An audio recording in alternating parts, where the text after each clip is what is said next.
Whoa! The rebels! My lord, there are so many uncharted settlements. You don't have to be a total genius to figure this out, even though I am a genius, okay?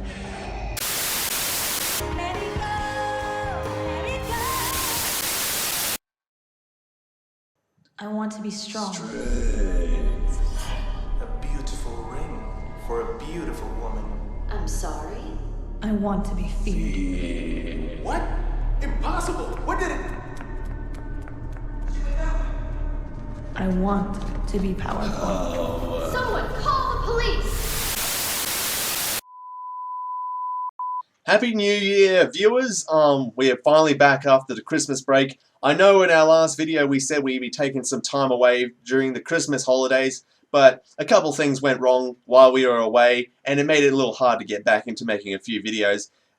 This is largely because it's a new year, so we got to make our plans for what's coming in 2016 and what's happening with us, and talking about the future of Finite Unlimited, but also just a couple computer problems. My graphics card in the computer that we usually use to record these review casts has died after a good long life of 5 years. We hardly knew you. We took advantage of you a lot. But, oh well. And in addition, the editor's computer is only almost just about completed in construction, so hopefully we can utilize that more in the future. So we're not exactly sure how things are going to work for us at the moment, but the review cast will at least continue. So let's get right into it. But before we get into the episode, yeah? You want to introduce ourselves? Well, I'd hope you know us by now. Anyway, I am the narrator. I am the editor, Dutton. And we are Finite Unlimited. Let's get down to business. At least some of them. Alright, so before we get into the episode itself, episode 7, which is another doozy, and it's going to, I suppose, set the standard for what's going to be the future of the RWBY series, maybe. But we're going to talk about a couple comments that we gotten over a couple of our videos, specifically the last one and our first one regarding Lord Grimm. It's good to know that our original theory is still getting some views. I just want to address Truly Deceptive, who commented on one of our videos. I can't recall which one it was, but anyway, we want to admit that we were a little off on the illusion thing. The thing is, the way our group works on theories is that we tend to come up with big, exciting, and maybe sometimes too ludicrous theories, and as we work on it, we tend to bring it down from its insanity level to something a little more reasonable, a little more logical. So our original instinct wasn't to presume that the illusion was cast on Yang. You guys were right on that, and we will give you kudos for that. So sometimes we can be wrong, but hopefully we aren't wrong a lot, and I don't think we are. At least so far, it seems the show's giving us clues that we're a little more right than we think at times. So there's things like that. And I also want to note for our viewers who might not understand this, we do talk about our theory Lord Grimm a lot, and we do presume that that theory is correct for the purpose of giving insight into how the new episodes affect our theory. We're not averse to including other theories or other interpretations into what we review in these episodes. It's just we put a lot of ourselves into this theory, and we want to continue to see how it develops, whether it's being built up in the RWBY series or it's going to be torn down. And admittedly, if the last episode had put a few nails in the coffin of our theory, we'd probably be backtracking from that a little bit and we'd be talking more about other theories. But things are still looking pretty much up for us at the moment. Any additional thoughts on that? No, it's looking good. Yeah, absolutely. And also just want to respond to Matthew Mason, who commented, I think, on our last video, saying, what if Summer's mistake was taking Lord Grimm head-on in a fight, and that's the same mistake he didn't want RWBY to repeat. And you know what? The editor says, you admit you had that thought. I had that thought. Yeah. Yeah, you had that thought. I don't recall having that thought myself, but it's entirely possible that that was her mistake, and she just wants RWBY to not take such a bold risk, which could end her life. But that's just one thought. On top of many others, especially with the whole reveal of the maidens, throwing a lot of different interpretations in there. Some spinners. Yeah, whether Summer Rose was the carrier of Day Rose's soul, or whether she was the Summer Maiden, or whether she was neither. Hard to say. But anyway, let's get into the episode. So, big thing for this episode is that Gray Haddock, who's the producer, I think, of RWBY, formerly in Rooster Teeth, actually put a viewer discretion before the episode, suggesting that, you know, I don't recall what it was exactly, or like parental guidance or mature content or whatever, because this episode was going to be a lot darker, and we got to see that. And for a long time, we suspected that this turn in the RWBY theme was going to happen. And I think anyone who really listened to the songs in Volume 1 were expecting that this day was going to happen.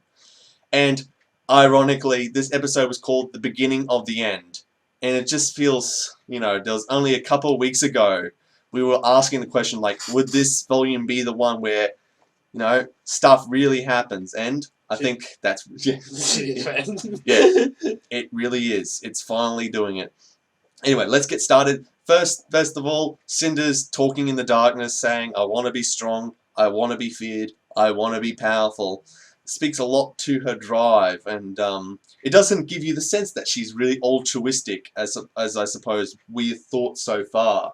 It might speak to a sort of darker nature that she really does have, and she's more of a villain than we've been willing to admit so far.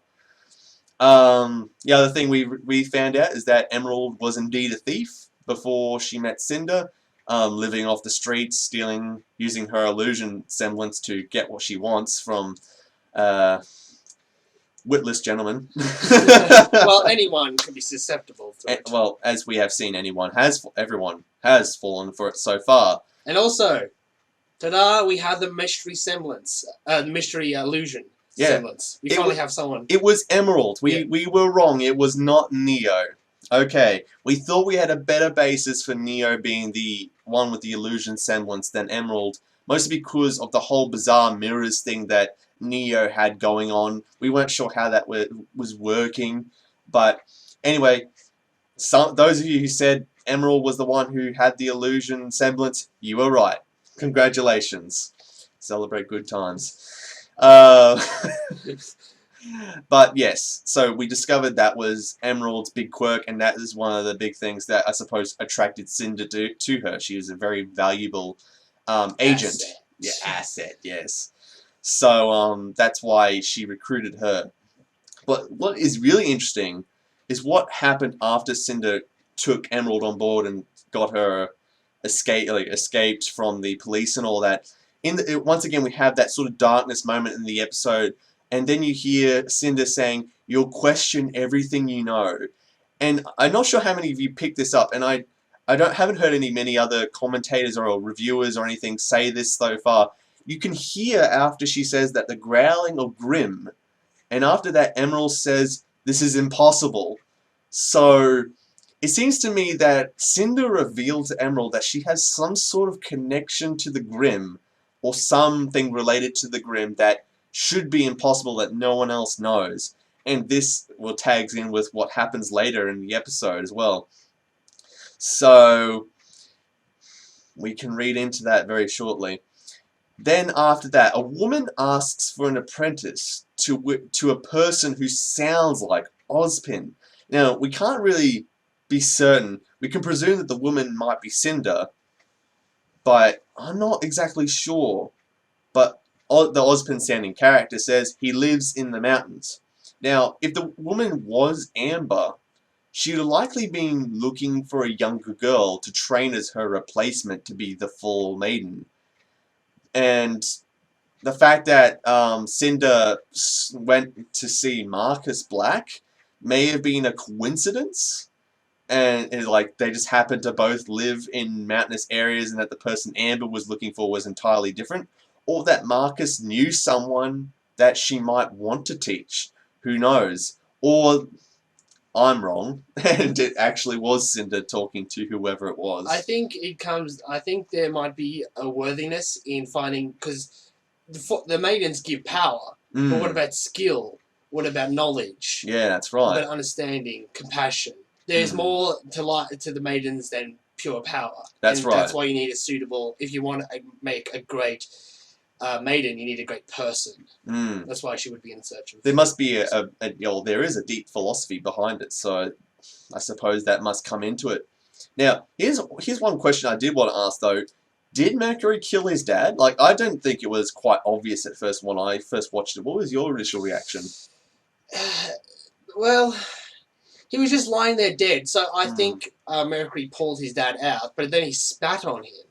So, did he die of his injuries? I suppose it really depends on his placement in contrast to where his dad's body was. He could have just been spitting next to him or whatever. Well, he was disdainful anyway. But the thing is that Marcus Black apparently had a reputation for being a good assassin, and they had a fight in the trees and all that, but there's no enemy dead bodies around. Yeah. And it might show that Mercury did kill his dad for one reason or another. Although, someone else, I think someone had pointed this out to us recently about Mercury's cybernetic legs. Is this a characteristic of the Black family? Like, are they a family of assassins? And that's like a trait, sort of like Assassin's Creed where you have to lose a finger or something like as part of the joining. Mercury had blood coming out of his legs as well. Yeah. So the transplant to have cybernetic legs might have been a recent thing, or that was a result of using his legs very intensely during the battle. It could have been those reasons. Regardless, it explains a great deal about how Mercury might not, wasn't actually seriously hurt by Yang's strike. So, in addition, after Mercury joins Cinder, we hear how Emerald was really against the idea. It seemed to me to say that maybe Emerald was getting possessive of Cinder. Like, she really respects Cinder for getting her off the street and keeping her safe. So much so that she doesn't want to share her. Do you reckon that's true, or? I think it's sort of like it seemed to be like a womanly sort of sisterly sort of bond, and it's like maybe this outsider, and it's like we don't need him, especially him being depending. I suppose they only just met him as well, Yeah. and he just killed his dad prospectively, so we can't really be sure. Yeah. Well, maybe she just distrusted him. But anyway, when Emerald protests, Cinder strikes her and tells her to remember her place. So we definitely know, like, Cinder does not view the Emerald or Mercury as equal partners in some sort of venture. They are subordinates, and they have to remember that they are following her and have to obey her, sort of thing. So that's always been the case. They are not, who knows even if they really know what they're doing for Cinder. Cinder may not actually have told them what their objective is. So only time will tell what that means. Anyway, based on the dialogue in the darkness scene again, Mercury says if you want to know the city, you talk to the rats. So it was because of this they got to meet Roman Torchwick. So, and that's how he enters the scene. But one thing that I realized during this whole origin and flashback sort of episode was that Neo didn't show up at all in the origin.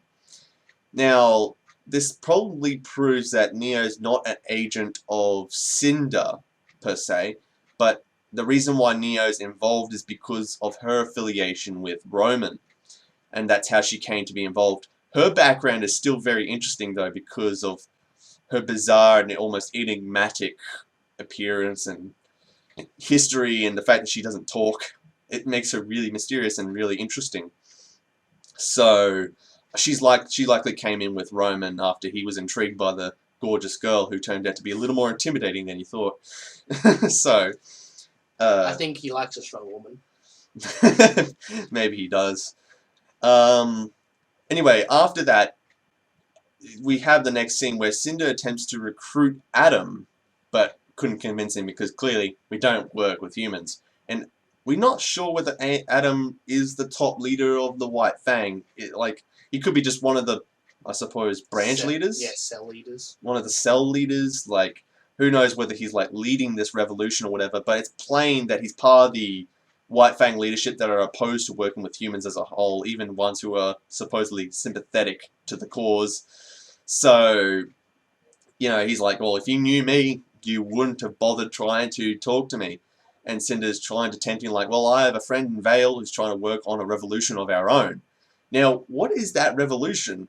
Like, we've given some ideas about what Cinder's goal might be to, you know, end the cycle of punishment and pain and all that by killing Lord Grimm, or whether it's to achieve something else.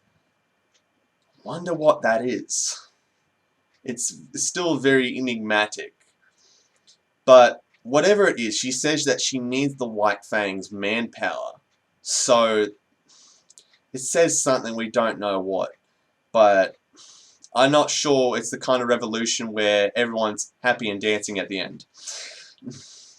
And also, Blake almost met Cinder by mistake. She was there like, oh, what's going on? Nothing. Let's go attack the train. So we can now establish where Black Trailer happens in the chronology, sort of, roughly. Well, in translation to everything, yeah, to Cinder. It was around the same time as Cinder was about to recruit the White Fang. So the White Fang wasn't in her pocket at the time. But when it cuts to black again, here's another thing that really intrigues me. When Cinder spoke, she said, "We have another task to take care of." Now, it just sounds like another step in the plan. But that task they were talking about was hunting down Amber and then attacking her. Was the acquisitions of Amber's power actually just a stepping stone again? Like, it's actually quite a big thing to take a maiden's power as it is. But to think that there's something even bigger than that yet to be accomplished, like, how far ahead has Cinder thought? Like, who knows what she has in store? But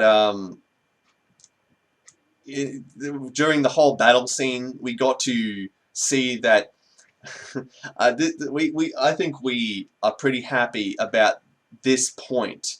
When Amber showed her maiden power, it focused on the power sort of emanating from her eyes. Now, a couple of our critics said that we can't subscribe to a theory that focuses on the eyes. It's just ridiculous. And then we have that little thing and you go, oh, that's a little pat on the back for us. Like, I suppose you could read too much into that Ruby having silver eyes thing, but that just, like, warms our hearts. A cold, dead heart. A cold, dead hearts. Of the witch. But it's so reassuring to have that. When it got to that point in the battle, when Cinder, like when Mercury and Emerald had grabbed Amber and they put her into position, Cinder reveals a very interesting thing. She reveals a glove with an interesting symbol on the back, an eye in red ink or whatever it is. And here's the thing. One of the big things that a lot of people said proved our theory. The portal, the red portal, the thing that we said was linked to Lord Grimm, which was a resemblance of his power, appeared on the glove, and a Grimm creature came out of it. So, I think that definitively proves the linkage between those two things. But it also proves that Raven definitely has a link to the Grimm. So, furthermore, isolating the idea that Raven is aligned with Lord Grimm or just the Grimm in some way or in general. And the other thing we bring up is, how did Cinder get a hold of this, I suppose, artifact? Once she had used it, it disappeared. So it was a one-use sort of thing. Did it take a ritual to form, or did she acquire it through some source? And as we know about Cinder, she's quite resourceful. She got a virus to infect the CCT and all that, and high-profile stuff, and she had a lot of contacts that enabled her to get in contact with the White Fang and many other people. Like, she's clearly not doing this in her own power. At least if she is, she's an incredibly talented person. So, how she got this can come down to a few things. One, we bring it back to that thing earlier where Cinder says you'll, question everything you understood. And then that the Grimm being present in the audio, the dialogue or whatever, it might prove what a lot of you have been saying and what we've, I suppose, admittedly didn't take seriously much until now, that Cinder might, in fact, be an agent of Lord Grimm, or aligned with the cult of Grimm, or aligned with the Grimm in general. And that's how she came into possession of this relic. It's more likely that she got it from Lord Grimm himself, or the cult of Grimm, because you wouldn't think the Grimm Beast would just give you something like that. No. Either way, you would have to get that knowledge from somewhere. So she might be stealing the Maiden's power as part of a greater plan. That's part of Lord Grimm's plan, or the Cult of Grimm's plan. You can throw it whatever way you interpret that, but in our interpretation, it shows that she might very well be an agent of Lord Grimm and sowing discord and using his power to steal Maiden's power. Which I suppose, if you're going to steal Maiden's power, which we believe is the power of the goddess, De Rosa, who else could steal that power? Who else's power could steal it except Lord Grimm's? That seems to be the only way for me to justify that. Does that fit in with you? Yeah, very Quibble Exchange like. Yeah, absolutely, absolutely. And the other big thing, a commenter in the past, I can't recall whether it was in our original video or something like that. No, it was in our update video. We were talking about a commenter who pointed out that the black orb we pointed out in the opening sequence, he said it looked like an eye. That was on Jake's video. That was on Jake's video.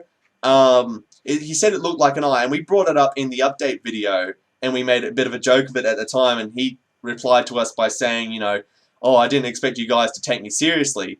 But it actually might mean a lot more than you thought, sir. Did you notice when Cinder raised those sort of flame portals from the ground that they looked like eyes? When she summoned the Grimm on her hand, it looked like an eye portal. Also, I'm 99% sure that she uses the same attacks in Ruby Rose, the first episode. Yeah, that's right. I think it's the same attacks, and I think if you go back, you can confirm that. But the thing is that the theme of the eye keeps popping up, and as we see on the back of the glove, the symbol of an eye again. So the eye definitely means Eyes something. have importance. Get it, guys? Eyes have importance. Apparently too much importance. The eyes have it. So, forgive the pun. But, I think we can begin to assert that the eye has relevance to Lord Grimm.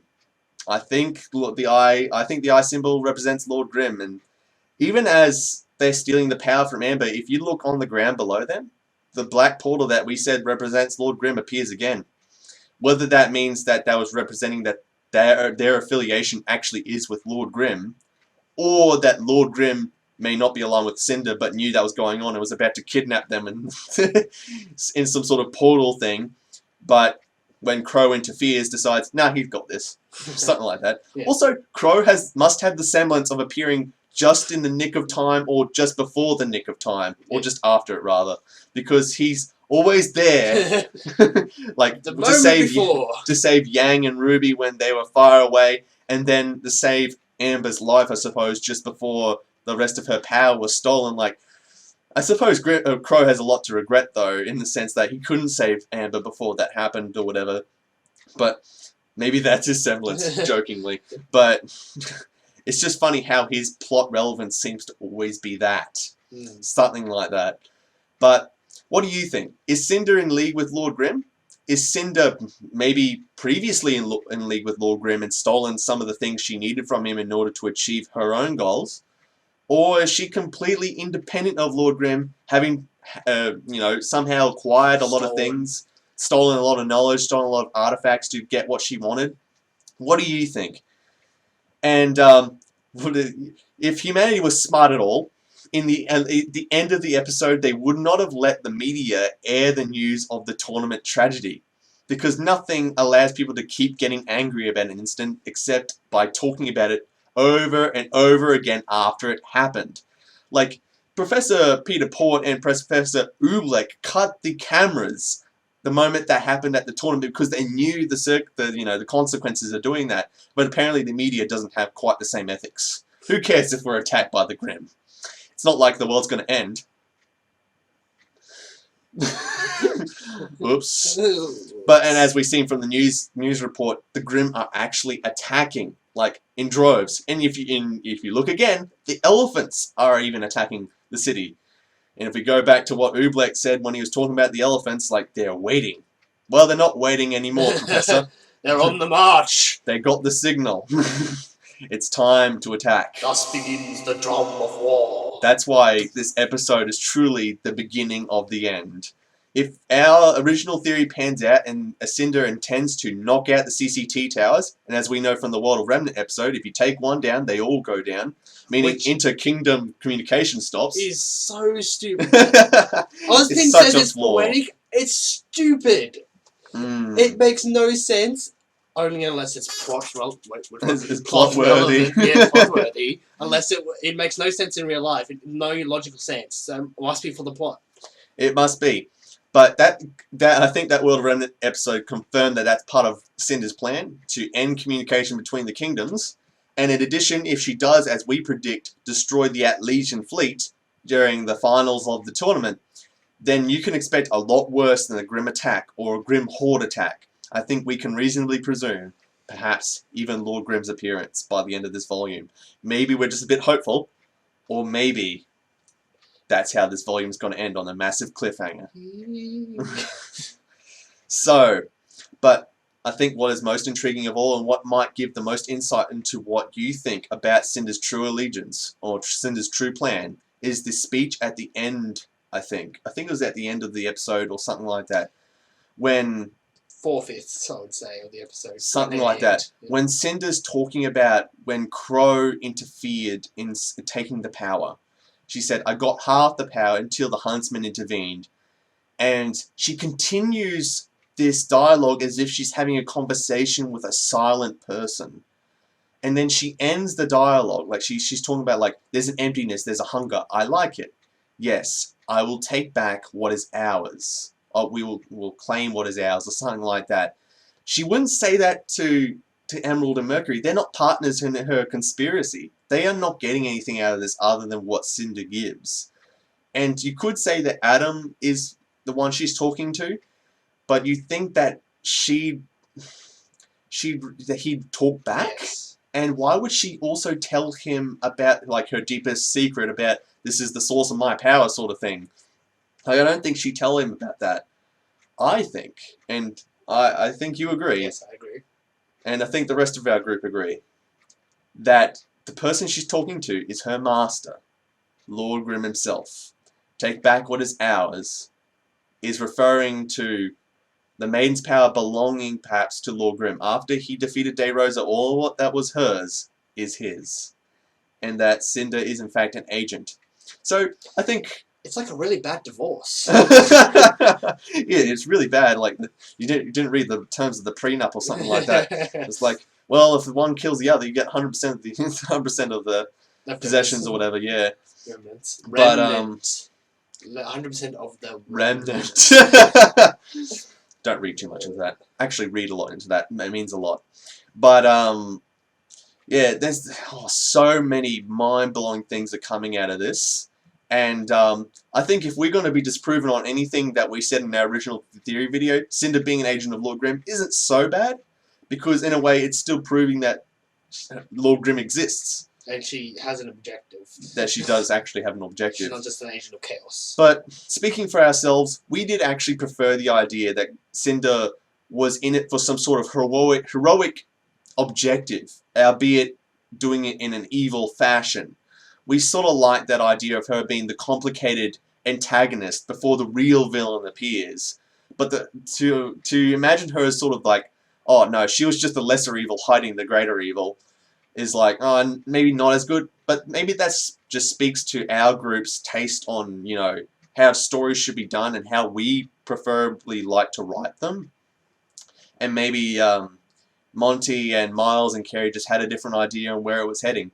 We don't mind, because I think it's still going to be a great story. And I think the next, we got like 4 or 5 episodes left of the series. Is there an official timetable? 8, 9, 10, 11, 12, I think.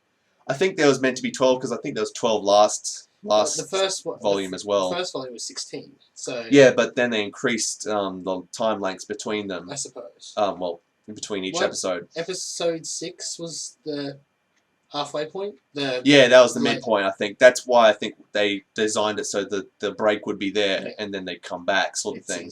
Finale. So, 5 more episodes, and if they're any as action-packed as the last 2, this is going to be a very intense and heart-wrenching end to our story. And at the time of this video, we just saw the coming up soon for next RWBY episode. We get to see that, in fact, there are members of Team RWBY, specifically Blake. So for any of you Team Bumblebee guys, it's going to be a little tough on you guys. Blake doesn't necessarily believe Yang's version of the story. That's pretty hard. You know, it's hard to know that your friends, maybe even your sister, doesn't believe in your version of the events. Knowing that, you know, Mercury, in the end of the episode, was revealed not to have been harmed because of his cybernetic legs and all that. And now he's laying low. And what else was in that coming up? Well, you had Crow. Yeah, Crow was talking to Yang like you're either lying or you're crazy, and she says I'm not lying. So you must be crazy, or something crazy happened. So I don't think Crow doesn't provide the opportunity that maybe her version of the events are true. It's just he has to look into it a great deal in order to figure out how it could possibly be true. So yeah, we know Grimm are, you know, closing in. Things are getting really emotional at the moment. Pyrrha talks to Jean, like the moment we knew was coming was going to happen. I think it puts a nail in the coffin, the idea that the girl that went to see Ozpin was definitely Pyrrha, because Pyrrha would not be going to see Jean unless that was the genuine her dealing with her genuine feelings, and she's consulting Jean because of her feelings for him, and also she just needs someone she trusts to help her decide what she wants to do. You know, this is not the way things are meant to be. And I think that's like meaning two things. Like, this is not the way I imagined my career as a huntsman going, or huntress going. And I didn't imagine this is how our relationship might end. So it's really tough for me because I think I, like a lot of you guys, ship Jean and Pyrrha as well. And it might not be a happy ending for you guys. You're not looking to, like, you agree with that. No, it's terrible. It's no fight, then hopefully kiss, maybe. So maybe, hopefully. But I think next episode we'll be dealing with a lot of the fallout. I don't know if we're going to actually get a battle in the tournament next round. But the fallout episode that a lot of us were sort of waiting for, to sort of get consolation for what's happening to Yang, will come around. And most importantly of all, Yang says to Crow, I met my mum. He's like, what? Well, I think it's sort of that feeling you get when you know that there's something you don't want to talk to someone else about, and then they bring it up with you, and you sort of go like, I was much rather hoping to avoid this conversation. Yeah. And it's going to make things, I think that's one of the things that we're going to get really excited about next episode, and it's probably going to be Crow talking about what happened with Raven. I think it's just backstory alley now. Well, it's time to start explaining things, which is good because we can start to decide whether we were right or not. Well, we can pin down certain points with more accuracy. Yes. Give a better outlook. So, for the rest of this volume, I suppose we're all just going to have to lay low until the end. This end that Cinder's talking about. The end's going to come this volume. Oh, you just said my name again. So you have to bleep it. I did it again. But the end is coming, and it's going to be big, guys. Volume 3. It's going to be huge. I'm going to build a wall. Keep the Grimm out. We're going to build a wall to keep the Grimm out. I'm going to make them pay for it. Enough of this political nonsense. Donald Trump is everywhere. Advice to you guys, if you've not seen it, look up Darth Trump by Aeronauts. It's very funny. Anyway, I think that's all for us, this review cast. Things are exciting. I hope we see more of Lord Grimm if we can, or more hints towards him in the future. And it's just going to be so exciting come next episode. So until then, I am the narrator. I am the editor. Yeah, I keep forgetting. We are Finite Unlimited, and stay with us and keep this theory boat afloat. Until next time.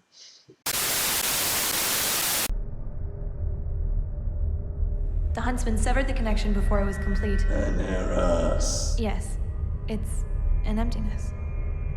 It burns, like hunger. I like it. Yes. I will claim what is ours. Thank you.